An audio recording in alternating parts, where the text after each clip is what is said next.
We have the distinct honor today of having Susie Hallis join us with the NEJC Chamber and KC Monarchs. I am so excited to hear what you have to update us on because it's been in the news quite a bit. Lots and lots of great things going on out at the stadium. So Susie, take it away and tell us what's all new. Awesome. Well, thank you so much, Deb and team. I appreciate having the opportunity to share all the good news about the Monarchs and our various partnerships. I just wanted to give you a heads up. I'm actually at the Legends Mall right now. We have a pop-up shop here, and I'm in the back storage unit because there is so much going on at the ballpark right now. It's just too loud to try to do a presentation. And Dave and Buster's is right above us, and they've been doing some hammering and sawing. So if you hear random sounds, you'll know what's going on behind me. But I did talk to them. I left a message for the general manager and asked them if they could quit for 45 minutes. I would love that. So it's quiet. So it's all good. So what I'm going to do is just kind of walk you through a presentation and give you a little bit more history on, again, how these partnerships took place, how the name came about, and really where we're going as it relates to moving forward with not only the partnership that we have with the Negro League Baseball Museum, but also all the renovations and everything that we're doing at the ballpark to make it even more exciting to come and experience a game. And I always start with a little history on the Negro Leagues, because that's really where it began. And the Negro Leagues really were in having games really from 1860 until about 1960, but really from about 1920 to 1960, that was the heyday of the Negro Leagues. And there were over 70 teams that actually participated in the different league and different divisions. And this was all due to segregation. Black players were not allowed to play on Major League Baseball. And it wasn't until Jackie Robinson actually broke through that barrier and was drafted by the Brooklyn Dodgers that kind of opened up the gates to really give us a better picture of what baseball looks like today. And you'll note that we've got so many notables. Jackie Robinson, of course, Satchel Paige, Hank Aaron, Ernie Banks, they all started in the Negro Leagues. And so we're really tasked with making sure that we preserve that heritage and everything that we do moving forward, and making sure that our boys that wear the Monarchs uniform understand the history of what became or what actually came before them. So this is an exciting time for all of us. I mean, we're all learning so much about the history of the Monarch baseball team previously, as well as the Negro Leagues. And we were excited to announce that on January 21st of this year, the T-Bones officially became the Kansas City Monarchs. So what happens next? So this is kind of a good timeline to really give you a good picture of how this all began. So in 2018, you had the T-Bones, and they were part of the American Association of Professional Baseballs. It's an independent league, and they did great. They won their series. So we won the World Series back in 2018. In 2019, they actually won their division. So we've fielded good teams over the years, and that is something that we know is extremely important moving forward, and are putting together a great team that we hope will get us to the playoffs and hopefully win the pennant this year. So that happened in 2018. In 2019, a local Kansas Cityan by the name of Mark Brandmeier, decided to buy the T-Bones. And this was a long process. It didn't happen overnight. He actually had turned it down twice from the United Government of Wyandotte County.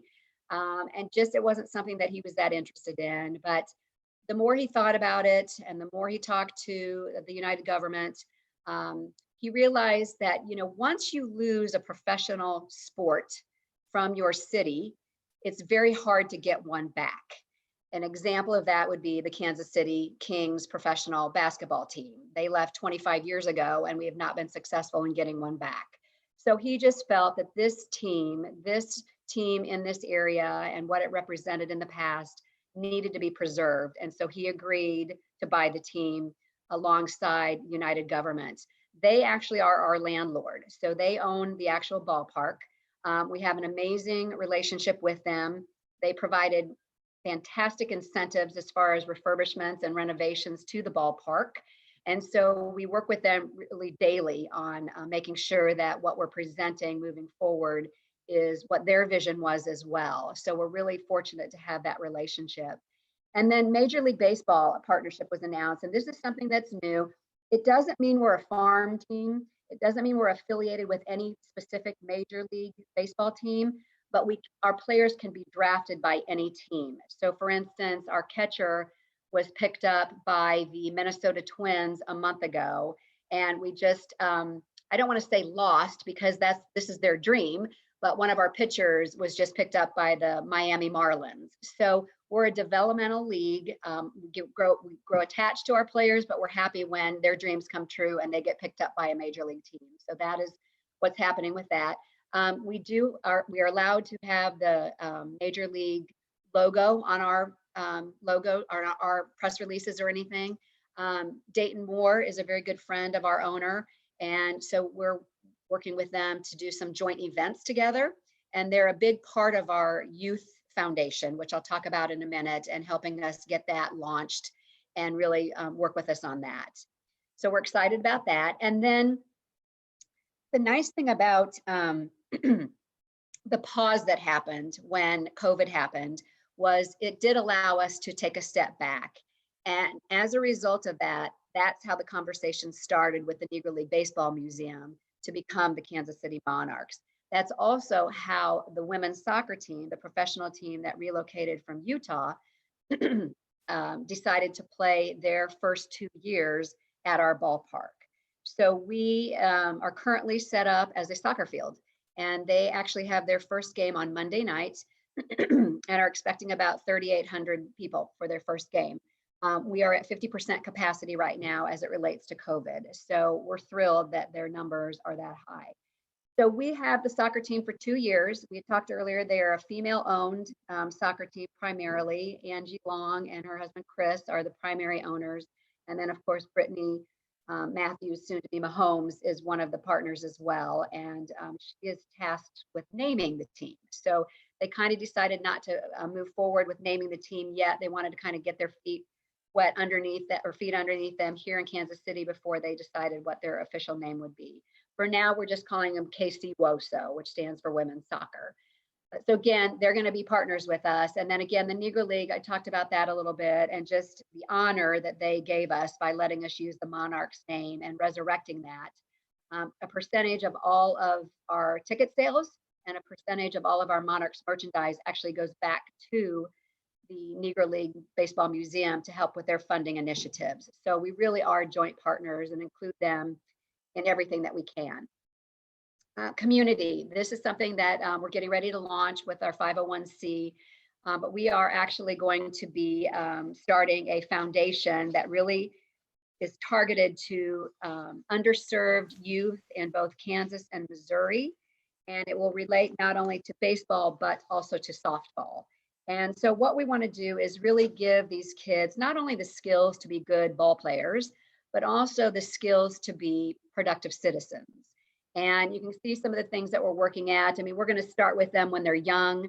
We've got different areas that we are going to expand into that will allow them to continue with us and not just play baseball with us or softball with us, but really be productive citizens. We're going to help them with their self-esteem, give them confidence, help them learn how to have a conversation with eye contact. All of those things are going to be part of this program. And we've got some really great additional partners that are going to help launch this with us. So we're really excited about what that is going to look like moving forward. And then really, again, some facts about what's going on. So we have 56 home games that we will be playing, and the official name of our ballpark is now called Legends Field. So we will be playing 56 home games at Legends Field, hopefully more if we make it into the playoffs, when we make it into the playoffs. Right now, we just received the women's soccer schedule. It's not published yet. We just saw that for the first time. They are going to have at least 14 games at our ballpark. And then beyond that, we're really focusing on other ways to make this really a sports and entertainment destination and offer other events, festivals, concerts, movie nights, dog days, all those kind of things that we'll be filling in certain times when we're not playing baseball or not playing soccer. This is an idea, just kind of some of the renovations that we're doing. Everything is going to change. I mean, we've painted the whole thing. It's now a really cool green kind of almost a Fenway Park green, so a forest green. We've replaced the first 6 rows around the entire ballpark with comfy, really cushy seats that will be a VIP experience. We're planting trees inside the plaza, flowers everywhere, redoing the exterior, all of the restrooms, all the food and beverage areas, all the suites, everything is being renovated as we speak. So a lot of things that will be happening both this year and next year, depending on what we get done this year. And then this is just kind of a site plan for you to get a better idea of how it lays out. You can kind of just kind of go along from one all the way around. One is the main entrance, and that is the plaza where everybody would arrive. And then as you move around, there's going to be different kids zones area, the batting cage. We took away the official batting cage, and we're now turning that into a cage bar that can be used for private events when there's not a game happening. And that's going to have the big garage doors that open and close. So it's going to be a really cool indoor outdoor kind of facility. We're going to be adding a second floor to this huge building that houses all of our large equipment and make that into an event space. There's going to be a pavilion that will happen probably next year, and that's going to be an open air pavilion with a permanent stage, because we want to do after hours music when the game is over. We want to have bands come in and have music, so it will extend your stay at the ballpark. And then some other things that we're looking at is a pickleball area.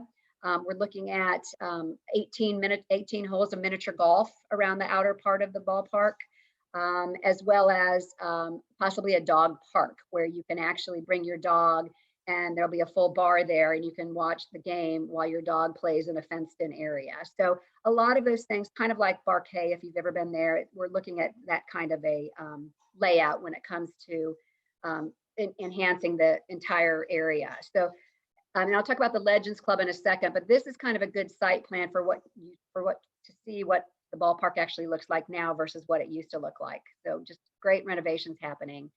And I always want to talk about the fact that, people loved coming to T-Bones because it was an intimate setting. It was a financially easy on the pocketbook setting, and we had a good time. I mean, they had all kinds of fun, different events that took place in between innings, before and after the game. And we're still going to continue that. You're still going to see parachuters coming from the sky. We're still going to have firework nights. We're going to have military appreciation. We're going to have drink specials. We're going to have ladies' night outs, just all kinds of things that you can imagine that will be happening, different themes for the different events. Every Wednesday, we're going to be focusing on charities and making that kind of a shining a light on different initiatives. So those will be our Wednesdays. So we're really going to, again, take what worked from the T-Bones and enhance that further as we move forward as the Monarchs. And then food and beverage, huge changes out there, and all really great, exciting. As again, I'd mentioned that we're renovating all of the food and beverage outlets. If you're familiar with Johnny's Tavern, Johnny's is actually coming out to the ballpark. They're going to be handling all our brats and burgers and poppers and things like that. And if you're familiar with Pyramid Pizza, that was in Westport for a while, started in Lawrence, Kansas at the Wagon Wheel Cafe at KU. Pyramid Pizza is going to be out there. We're also going to have a whole craft brew area, and we've already got, I think, 5 different breweries are signed up to actually serve their particular craft beers at the ballpark. We're also introducing the Kansas City Barbecue Project, and every month for 7 months, we will actually have a different barbecue company running our barbecue area. So whatever their focus is, whether it's burn-ins or ribs or all of the above, they will be facilitating the barbecue area, and then we will be selling their rubs and sauces in our team store. So really cool things happening. We're also going to enhance our food and beverage and have food trucks on weekends. And those would be food trucks that are coming in that would provide different food than what we're serving at the ballpark. So it might be focused on dessert. It might be Taco Tuesday, so they may be taco trucks. So we're going to be doing that a lot and bringing in some really cool additional food and beverage to enhance the experience while you're out there. And then just again, some other things that we're doing. If you've ever been to Top Golf, they've got these outdoor concourse seating areas with these big couches. And so we're going to be doing that. We're actually going to be creating outdoor suites on the concourse level that overlook the ball field. And they are going to have these couches. They're going to be private, so you can rent it out. So if 6 or 7 or 10 of your friends all want to get together and they want this kind of a setting versus just individual seats, because this is a little bit easier to interact, we're going to be renting those areas. So that's something that we're really excited about. And then we're going to be having a party terrace. We're going to be having a new pavilion that I had mentioned before. So really kind of a lot of new venues and opportunities to not only rent out for ball games, but also to rent out for private events, again, when there's not a ball game or a soccer match happening. And some of those are right here. So the Legends Club is brand new. We actually tore out 8 suites along third base and opened the entire space up. And now it's a 2,400 square foot indoor facility with all glass windows that overlook the ballpark. Probably not by opening day, but eventually we're going to have those windows that are going to be accordion, so we can actually open the windows completely to the ballpark. And so this is something that we can do for private events, whether it's a networking event, or we've got actually 2 rehearsal dinners already booked here. We've got a couple chamber events already booked here.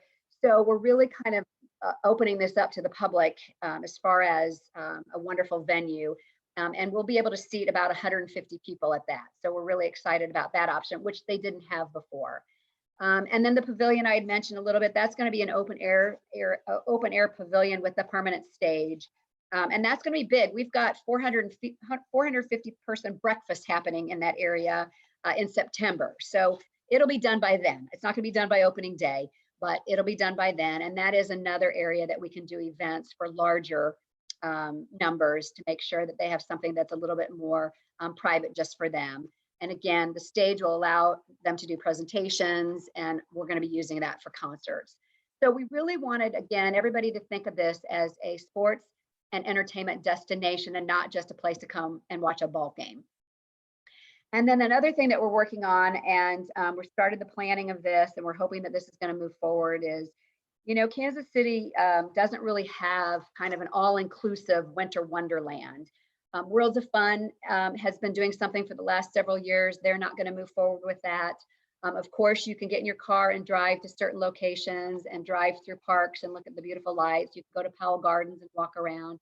But we wanted to do something that kind of took it up a notch, and that is our version of kind of a winter fest, where we're going to have the tubing hill and the ice skating rink, and we're going to have all kinds of crafts for kids to do. We're going to have opportunities for birthday parties. What a perfect place for if you've got a winter birthday party. Half the time it's no fun having a winter birthday party, but how much fun would that be to bring the kids out for something like this?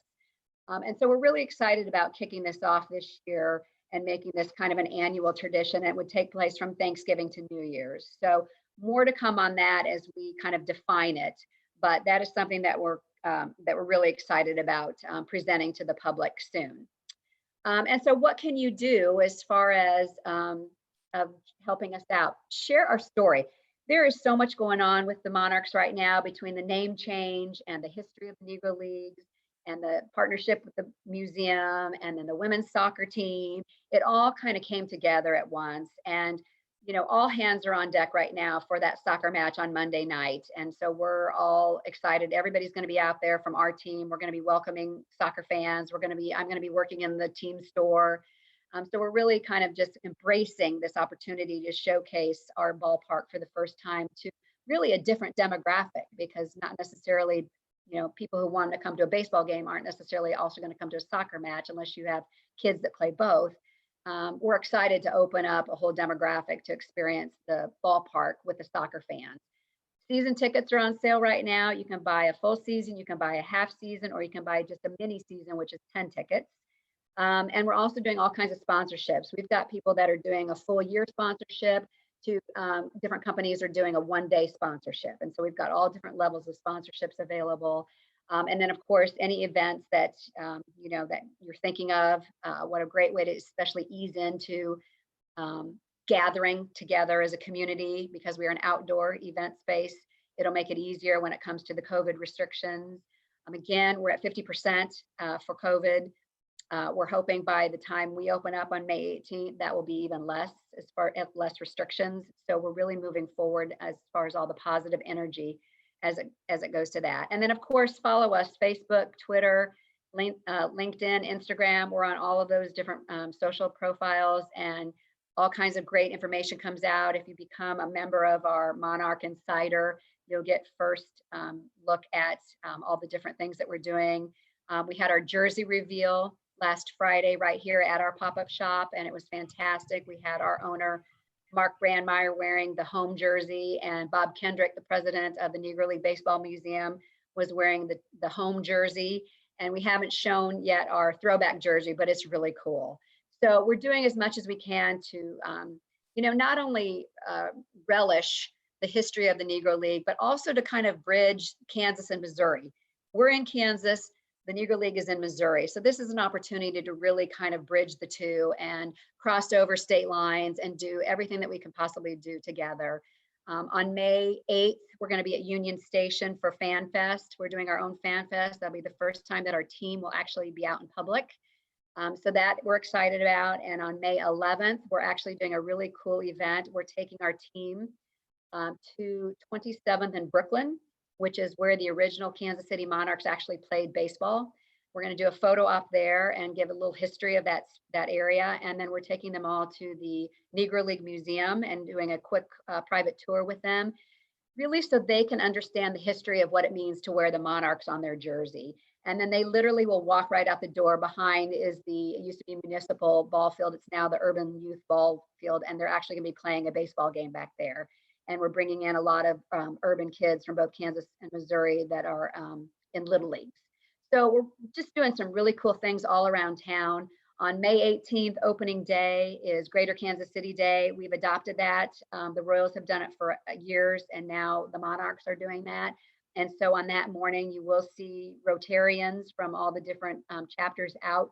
And we're actually going to be selling really great pennants. And with each pennant, you also get 2 tickets to a baseball game. So it's a minimum donation of $10, but it's a heck of a deal for a pennant and 2 baseball tickets. So you're going to see a lot of press on us moving forward. We're excited about the launch. And obviously we know that we just have to have a really good team to make sure that we keep you guys coming back over and over for games, but we're going to make it fun. It's going to be a fun place to be. All tours that I've done so far have been very positive about what we're doing at the ballpark, and everybody's really excited about just getting the gates opening and being out to, getting out to a community event and being part of that. So we say rain reborn. The Monarchs back then had an unbelievable reign, and now it's our turn to carry the torch. So we're really excited about moving forward with all of that.